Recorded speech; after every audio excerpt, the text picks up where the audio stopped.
Welcome back to Bombastic Nation and Ting and Ting and Ting. Coming back with another vibe for all, you know what I mean? And I feel a little bit of figuring out some stuff in history and all of that, you know what I mean? And this one is called Famous Events That Never Really Happened. Hmm.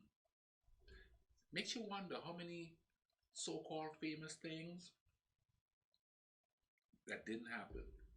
Always remember, history is written by those who won whatever conflict was going on at the time. You know what I mean? If you a lot of revision is going on history, and a lot of the things they say happened really didn't, because the people who won the war or won the intellectual battle or whatever they have, those are the ones that's going to write the history, and they're not going to write the history without making it look favorable to them, because that's what keeps legacy going. You know what I'm saying and thing? But I ain't gonna babble on too much and thing. We gonna go ahead here and YouTube and simmer.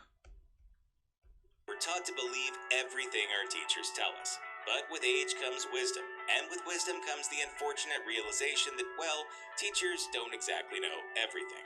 Here's a look at some of the most well-known historical events that never even happened, even though your history teacher said they did. Listen, my children, and you shall hear of the made-up ride of Paul Revere. The legendary image of Paul Revere blasting through the Massachusetts countryside and warning American colonials that the British were coming has its origins in an 1860 poem by Henry Wadsworth Longfellow, who greatly rearranged and simplified much of the real historical narrative of the night of April 18th, 1775.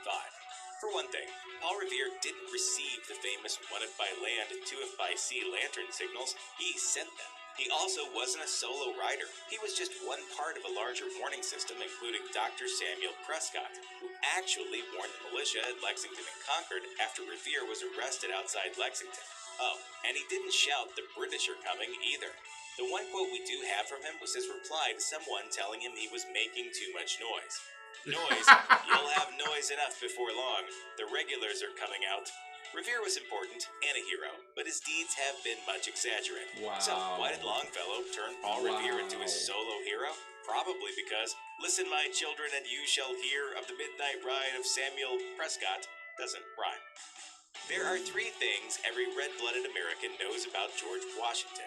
He was the first president of the United States. His face is on Mount Rushmore, and he had a gnarly set of wooden teeth. If you're a big shot who likes to impress people at parties with your boundless knowledge of American history, you probably also know the story of the cherry tree. It goes as follows. When Washington was a kid, he was given a hatchet as a gift by his father, and promptly used it to chop away at a cherry tree. When Washington's dad confronted him about the tree, the little future president replied, "I cannot tell a lie. I did cut it with my hatchet." What a little rebel. Oh, yeah, he said, "I cannot tell a lie. I did it with my little hatchet." The boy loves to tell the truth all the time. He does, sir. However, as the digital encyclopedia of George Washington points out, that didn't happen. The story was introduced in the 5th edition of a biography of Washington from 1806 by an author named Mason Locke Weems, who wanted to tie Washington's political success to a life of virtue. The book was a bestseller. Wow. Now the story is everywhere. We all know the story of Ben Franklin and his kite. See, I mean, listen, we've been finding out things about Mahatma Gandhi and Mother Teresa, that's kind of a shocking, you know what I mean? Nobody's perfect. I mean, we just have to take the good deeds and roll with it, you know what I mean? Try to make it better. We really like to harp on the negatives of people instead of the good deeds of them. You know, I invented electricity. I know. Well, I'm sensing a little electricity right here. Whoa, not so fast, Ben. The story goes that Benjamin Franklin discovered electricity by flying a kite with a key tied to it in a storm. According to tale, Franklin was shocked, quite literally, when he touched the key after his kite was struck by lightning. But as Mental Floss explains, the story definitely didn't happen that way, if it even happened at all. First of all, Franklin didn't discover electricity, he merely experimented with it. Most likely, the whole kite business was just an experiment Franklin devised to determine whether lightning was indeed electricity, an idea he proposed in a letter to a friend. When the letter was later published in France, French scientist Thomas Francois de la Barre performed an experiment with a lightning rod, proving Franklin's hypothesis correct. Whether or not Franklin subsequently flew a kite in a lightning storm is a matter of some debate among historians. What's not up for debate, however, is the bit about him touching a charged key and getting a shock. Even a much less powerful charge than an actual lightning strike would have fried old Ben to a crisp. The story is pretty well known. Lady Godiva, the wife of Leofrich, the Lord of Coventry, England, felt sympathy for the exorbitant tax burden placed on the peasantry of the medieval town. Leofrich tells his pleading wife that he will lower taxes when she rides naked through the town, which she does.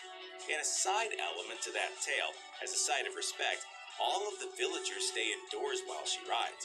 However, one randy boy named Tom decides to take a look, getting struck blind and inspiring the phrase "peeping Tom" at the same time. As interesting as this story is, most of it is probably untrue.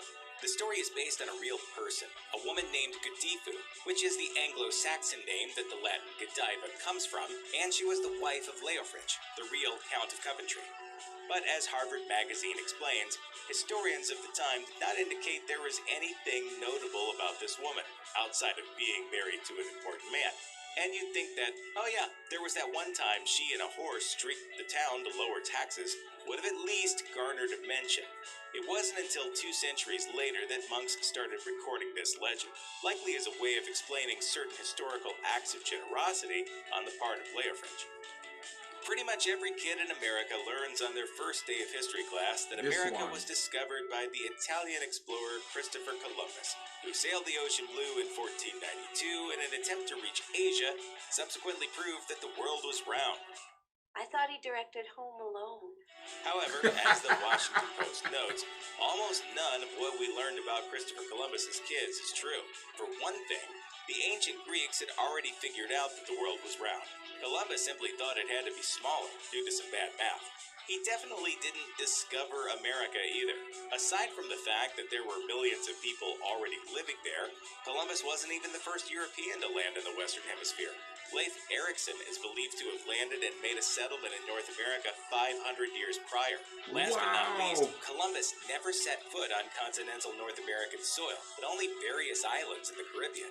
If you feel like you've been lied to all your life, well, you kind of have. An enormous fire hit the city of Rome during the early days of its empire in 64 CE. The fire burned for 6 days and consumed 70% of the city, leaving about half the people without homes.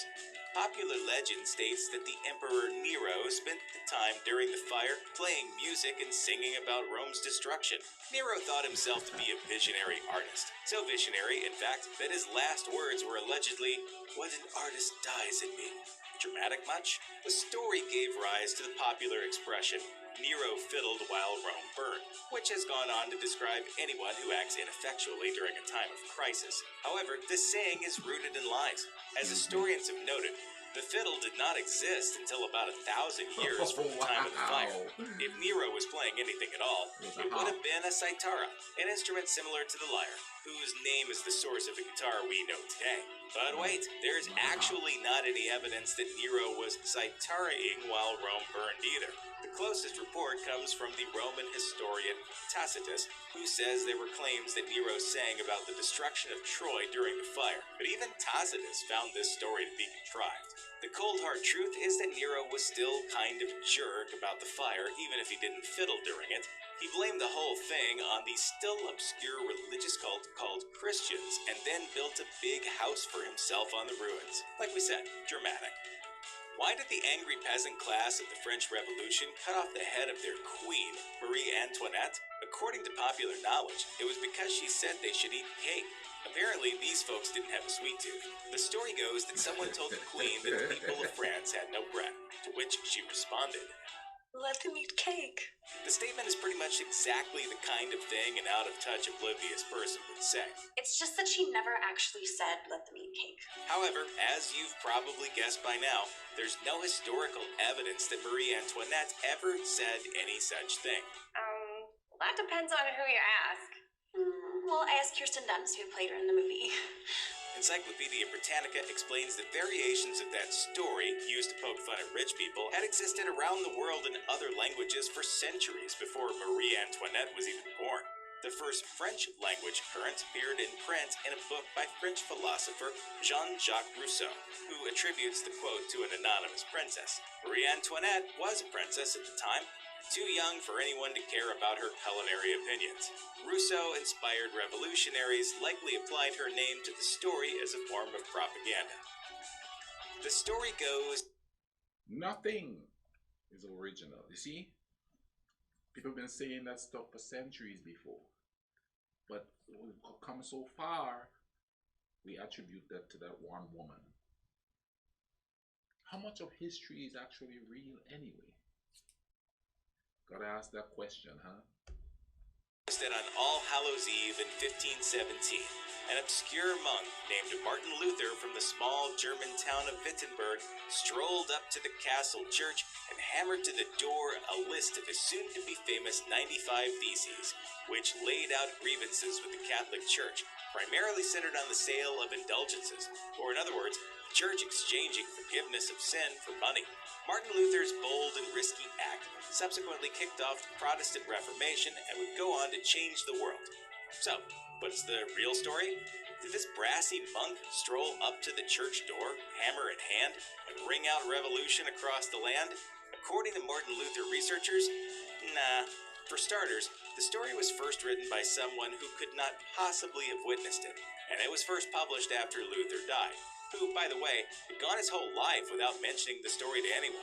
Additionally, Luther considered himself to be a good and loyal Catholic up until his dying breath, so it's extremely doubtful that he would have ever done anything to so dramatically provoke his superiors in the church hierarchy. Of course, Martin Luther did actually deliver his 95 Theses to church leaders, asking them to cease the sale of indulgences, but he was much more subtle about it, likely delivering a politely worded letter with the Theses attached. But you've got to admit that the image of a man nailing his complaints to the door of a church is so striking that it puts the true, less exciting story to shame. Wow! My man died a Catholic.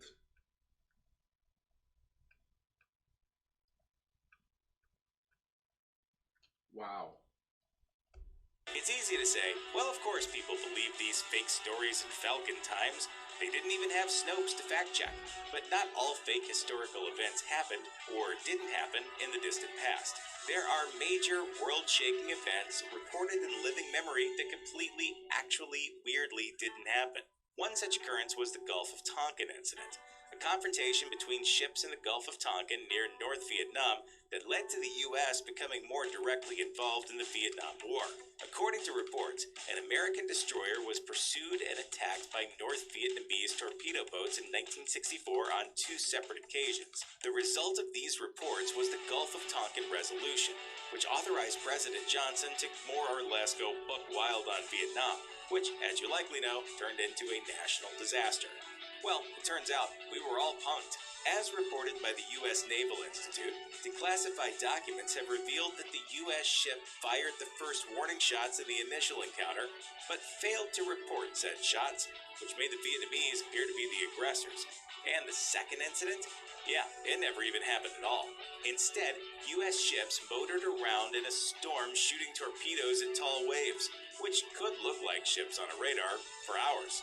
It was initially reported as an attack to the higher-ups, but when they realized the mistake, they decided to go with it anyway. Great job, guys. Check out one of our newest videos right here, plus even more grunge videos. Wow. But that kind of sounds familiar, right? Think about it. That last one there, that sounds kind of familiar. How many wars have we fought for certain reasons? Made up, accidental, all these people died. Believing that was the reason why stuff started. Man, we could be some evil people and things, but you know, and that's the thing though. That's why we keep making mistakes over and over again. Because people say learn from your past, but when people are rewriting the past to suit their own political agenda, how are we gonna fix the mistakes? We're gonna keep making the same mistakes over and over again because we really don't know what mistakes we made before. The human race is a mess, man. We're a mess. Wow. Anyway, go ahead and subscribe and thing, hit that notification button so that way you could know when I'm bringing out more videos and stuff. And here's the thing, I have vowed to have a video out every day. One a day is the start. I might bump it up to two, but I'm a working man, so you know what I mean. That's going to be kind of hard to do there, but I'm definitely going to do one a day. I'm gonna try to do that for a whole year straight. You know what I mean? I'm not gonna try. I'm going to do it. I'm gonna keep pumping out this vibe because historical, funny, scary. I'm gonna entertain you with all this other craziness going on around the world and ting and ting. You know what I mean? I have my Facebook link in my channel art there. Click on that and follow me if you want to. You know what I mean? I'm gonna have to. I had to make it private because of all that political stuff going on. I just didn't want to hear all that rah rah. You know what I mean? I usually post funny stuff or stuff about the island I'm from. Things like that. But go ahead and follow me there. And hey, I hope you guys enjoy this. I ain't gonna babble on too much and ting. I'm gonna let you all go. And remember, make your life cool runnings.